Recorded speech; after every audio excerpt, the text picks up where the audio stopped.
think one of the greatest tools that any law enforcement officer or any first responder can have is life experience. Mhm.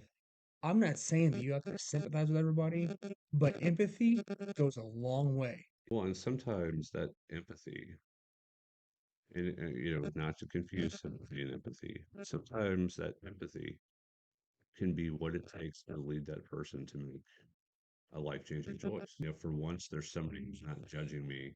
Yeah, There's somebody who is listening and understanding. yeah.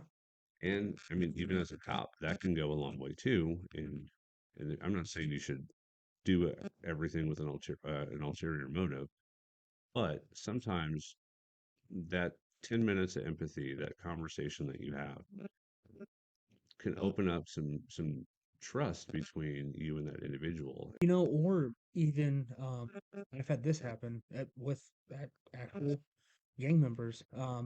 Outlaw motorcycle gangs is my niche. That's probably where I'm most knowledgeable when it comes to law enforcement.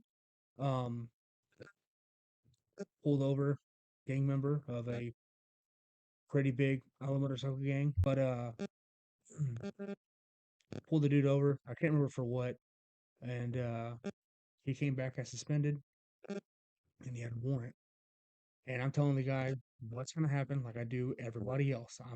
I'm a straight shooter because if something's happening to me, I want you to be honest with me. He's starting to, elevate. And the dude he's with, I've dealt with him on a couple different occasions, and he looks and said, "Dude, stop it. I understand he's a cop, but listen, what he's saying, if he's saying that's what's gonna happen, that's what's gonna happen. Mhm. Here I am by myself with two established gang members and a pretty big LMG, and it, it ended up being pretty good because I treated the other guy with dignity and respect. Now, we both chose our sides of the law, but it doesn't mean I had to be an a hole to you.